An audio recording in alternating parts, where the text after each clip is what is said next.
Hello, this is Andy Billings, Executive Director of the Alabama Program in Sport Communication, and I'm really pleased to have a guest here for another of our virtual interviews here for our programming this semester. We're fortunate to have Cary Meyers here. He works at ESPN. He's the Senior Vice President for Research and Insights. Welcome, Cary. Thanks. Great to be here. At first, I wanted to start with really the parameters of your job, because I think people might get the wrong idea. They might either think you're a sabermetrics type analytics guru who knows all of those advanced stats for a given sport, or they might think that you're an arm of ESPN marketing. What is it that you do, and what types of questions do you tend to ask? Yeah, so we are personally, I'm interested in sabermetrics, but it's not part of my professional responsibility. So my team is really broadly charged with helping ESPN understand, what fans want to watch, the extent to which they're consuming our content, how they're engaging through different platforms, obviously digital, linear, over the top. Insights at demographic level help us trying to understand where there's growth opportunities. How can we better serve female fans? How can we better serve young fans? How can we better serve multicultural fans? Then again, there's stuff like when we air programming, how is The Last Dance doing? How did college football do this past season? All sorts of stuff. It's never a dull moment. It's really a focus on consumer behavior and when I talk about like we're the headlights of the organization. Well, I was curious, how often do you get to drive your own agenda and say, hey, this is really a rabbit hole I want to go down to figure out some demographic or something like it, and how much of it is another arm of ESPN coming to you and saying, we're looking at acquiring a contract with this league, or we're really trying to attain this demographic, what can you tell us? Do you drive that agenda? Is it a little of both? How do you work out what puzzles to solve? Yeah, it's a mixed bag. I mean, there are some very specific requests where, if we were to get this international soccer league, what would that do for either subscriptions to our ESPN Plus property, or, what did we expect, viewership was going to be like? Right now, my team is immersed in trying to understand what we think the Monday Night Football viewing estimates are going to be for this coming season. There are times, and I think, the way I try to kind of steer the department is to always be intellectually curious. I mean, if we're seeing a data point that jumps out at us as odd, for instance, what we've seen historically is with the college football playoff, there are basically every year since its inception, 30% of the people that watch the semifinals don't end up watching the championship game. We noticed that. We've been digging in about why is that, what are the demographics of these people, what can we do to better convert that opportunity. So it really does vary. I think more often than not, the interesting part of the job is when we just happen upon a data point and then try and really cultivate it. We won't go too far down a rabbit hole without getting someone either in, programming leadership, production leadership, marketing leadership to, bless that execution, bless that initiative. But it really is kind of a mixed bag. And I find the ones where we have more of a runway to be the more exciting, interesting parts of the job. So in terms of sports and what moves the needle for ESPN on any platform, is it still the case that it's basically football and then everything else? Yeah, I mean, I would say that's true. I mean, different sports bring different equities with them, but yeah, I mean, football does reign supreme. I had said to you offline that years ago, and from 2003 to 2007, I led research at the NFL, and lifelong avid sports fan. But until I started seeing the numbers about the delta between the percentage of people that say that they're NFL fans or the NFL is their favorite sport compared to all other sports, it's really pretty mind-boggling what the NFL's stranglehold is on the American sports audience. Yeah, well, I compare it to something like Major League Baseball, which clearly is a mainstream sport, clearly has a national following, but it appears that it's much more regional. Maybe it's because of the 162 games, but if you're a Red Sox fan, you can watch 500 hours of Red Sox without having to watch a game that's not with your team. So does that make baseball harder to program from an ESPN perspective, even if interest in baseball is still clearly there? Yeah, I mean, baseball is much more regional. I mean, sometimes it's really hard to get people west of the Mississippi to watch a Yankees-Red Sox game, or people, where I am in New York, to really get excited about Giants-Dodgers. Not saying they aren't, but yeah, the connection to baseball a lot of times I think starts off young. It's grassroots. A lot of times the engagement is through attending a live game. And the NFL really is a strong national kind of league office, and baseball's a lot more kind of, I think, decentralized. And with national television contracts, the NBA is, similar to the NFL, but certainly not at the scale of the NFL. It's easier to become a fan and to stay a fan of a team that's outside of your market. I'm a displaced Oakland A's fan. I mean, a displaced would suggest that I was once there. I've not have grown up in Long Island and New York, but I'm a huge Oakland A's fan. But yes, I have to subscribe to MLB at bat to be able to watch A's games. And if you're obviously a Raiders fan living in New York, it's a lot easier to see more of the Raiders. Absolutely. Now, one thing you certainly do is how do you better serve different demographics? And I think lots of times people get hung up on that male versus female demographic, but one that seems to play a major role at ESPN is age. Yep. What do we know about the life cycle of a sports fan, and how those play out in terms of different age groups, as well as different sports that might appeal to them more than others? Yeah, it's interesting. Age matters a lot, and then in some cases it doesn't matter at all. So one of the projects that my team has been spending a ton of time on, first from a research standpoint, now really from a deployment standpoint, we did a fan segmentation study last year, a heavy piece of quantitative research, and dissecting the fan base of sports broadly on really, from a need state standpoint, from behaviors, from an attitude standpoint. What you actually see in some cases, there are 15-year-old fans that, are what we call diehards. That's the most avid segment we've got, who are no different in their sports fandom and attitudes and behaviors from 55-year-old fans. But then you've also got, there are definitely some age skews to some of the segments as well. I mean, there's a segment of people that we're calling new schoolers that do primarily consume sports and engage digitally. They like sports like esports. They're more likely to like soccer. So there are some age skews. They do vary by sports. The NBA, as I think everyone knows, it's kind of bread and butter. I think it's a young, hip sport, and with that goes some viewing behaviors that sort of correlate with age. But then a sport like NFL, sport like college football, those are sports that do run the gamut. But maybe the age or the gender or the ethnicity of the individual fan might affect how they actually engage with it. I mean, one thing I thought was interesting when I was at the NFL was I think there was just this prevailing notion. I mean, look, you're at Alabama. I think you guys this would ring true to you.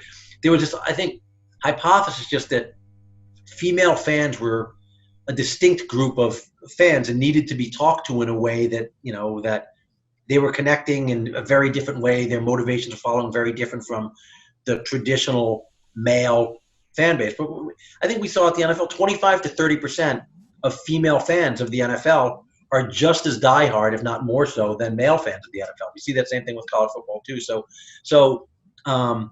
gender and age do play a part, but maybe not to the extent that people might speculate they do. Absolutely. Now, when we talk about the younger fans, especially, and how to serve those, they're more likely to stream. They're more likely to have out-of-home viewing.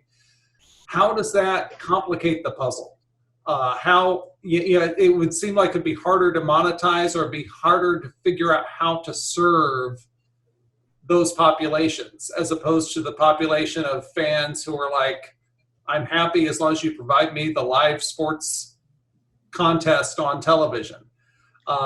Social, mobile, all those elements. Yeah, it's true. I mean, we have leaned much more heavily into social the last few years because we know that that's a platform that really matters to younger viewers.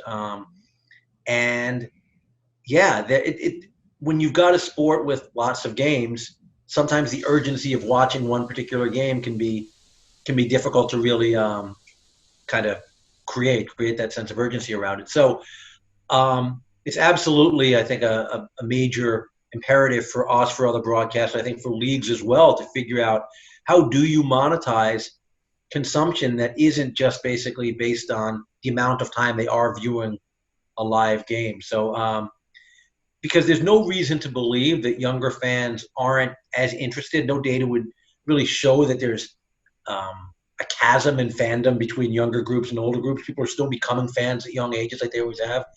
But the way that they activate that fandom might not be the same way that you and I probably did when we were growing up with it. So we do need to figure out how to serve that audience, what kind of, whether it be a linear telecast that's rich in stats or maybe has a different tonality to it, or it could just be what do you do with them, again, knowing that multitudes of these fans might just engage digitally, like what's the right kind of serving for them. So lots of energy being focused on understanding the young fan base and how ESPN can remain relevant from a brand standpoint, and sports can continue to serve them the way they want to be served. They have lots of other options, other ways to spend their time. Well, speaking of that, for over a decade now, we've heard how real the possibility of cord cutting is, but we don't have that many people who have cut the cord. Is live sports the major driver of that? Many people say, hey, I could find my scripted programming elsewhere. I'd be willing to wait till the next day to get it on a given app, but it's live sports and things like ESPN that keep them from doing that. Yeah, I think that's right. I mean, I think that yes, that as long as live sports, if you're a sports fan, you really can't avoid having a subscription to an ESPN. And as long as we're not over the top, ESPN Plus is not a replacement for the ESPN linear networks. I mean, if you don't have a subscription, you can't watch the college football championship. There's all sorts of password sharing that goes on. We understand that. There's little we can do to really counter that. But generally speaking, yes, what you see time and again from whatever primary research study you're looking at is when people are asked about what's kind of keeping them connected to the multi-channel bundle, ESPN is as big a driver of that as any other property, really, that you can think. We continue to be named as a must-keep television. As we move down that digital road to the point that everything could be coming through internet rather than satellite or cable, many have wondered, okay, could it be that you're bidding against Netflix for the NFL contract or something like that? Could we even find ourselves further down the road where the person or the entity that gets the NFL contract is the NFL? If they find a way to say we can reach just as many homes as an ESPN, is that a threat that we have to look at down the road? Yeah, I mean, I don't think NFL wants to be in that business, and I just think it's way too lucrative for them to continue to be slicing up packages the way they do right now. I think that they really see this, unlike other leagues. I don't know if the NFL really sees kind of a limit on how finely they can really carve up the rights they have. So sure, we could bid against the NFL, but for the foreseeable future, I still think we're bidding against CBS. We're bidding against Fox. I mean, yeah, you're going to have Facebook and others that are going to be players there, but the cable package is still the predominant way that people consume content in this country, and it's going to be, I think, a while before that shakes itself out. There's going to be cord cutting for sure, but the overwhelming majority of people do still have multi-channel subscription packages.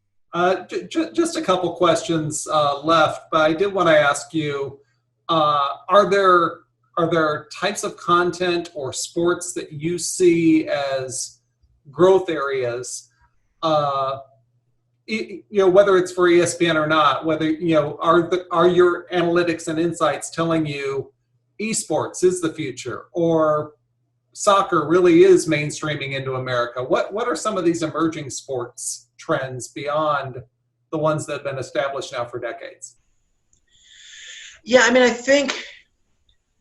think jury's still out, right? I mean, I think the things that you're talking about, I mean, esports certainly has room to grow. as the world, I think, is becoming more global in scope, and it's much more easier to see what's happening on the other side of the world than it was again when in the 70s and 80s.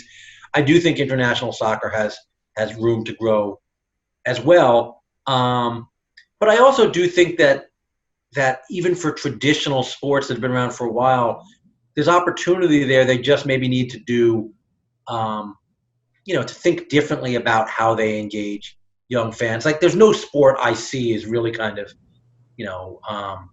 on the road to obsolescence. I do think, though, that some are going to have to pivot in how they, market the game, market their players, make their players accessible in a digital and highlights focused world. I think that those are, there's definitely going to be some changes, but I do think esports and soccer are certainly sports that we're bullish on. Combat sports, obviously, something else we're bullish on, and we've seen some nice, healthy numbers for boxing, in addition to UFC. So we just have to. I think there's room for everybody at the table. We just all have to figure out how we kind of address the divergent needs of different audiences. Well, I think lots of leagues, the dream is to go global, or for the NFL to have a European division or something like that. From your perspective, though, when you look at time zones and when people are willing to watch and when they tune out, how big a barrier is simply that time zone?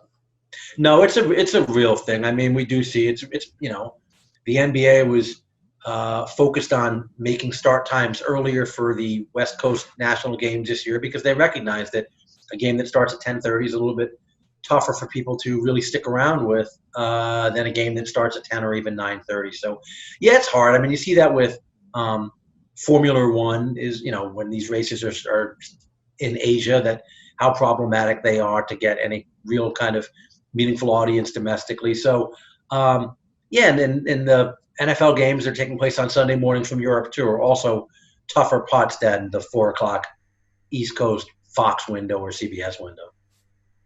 Final question for you here, which is really, is there a piece of unique insight that might surprise people as far as research that you've done recently and you said, wow, that was different than what we found? Not to put you on the spot. Yeah, I know. I was going to say, this might be one of these spots I could use a pause button here.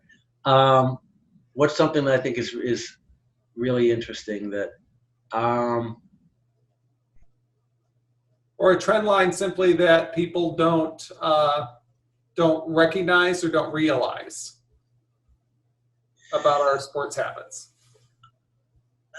I mean, again, I think the NFL's tremendous success with females the last year is something I think might not be intuitive to people. I mean, they fueled. We just had a record-setting draft. I mean, you and I were talking before. We're shooting this during the pandemic, so the numbers were gigantic. So put that aside.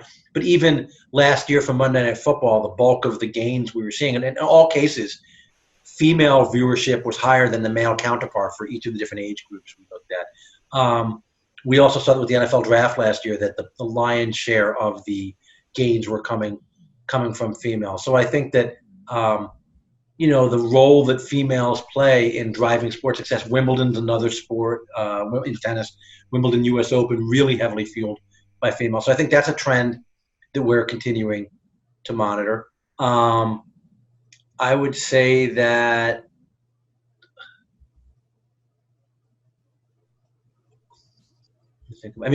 baseball's another one where females did great. I'm gonna have to think, Andy. Again, this might be a place where we'll have to have you edit me, and I think about what that one. No, it's okay. I think you got some good insights there, and it is interesting to see how things play out by different age or gender demographics there. So I think that's very useful for the people watching here.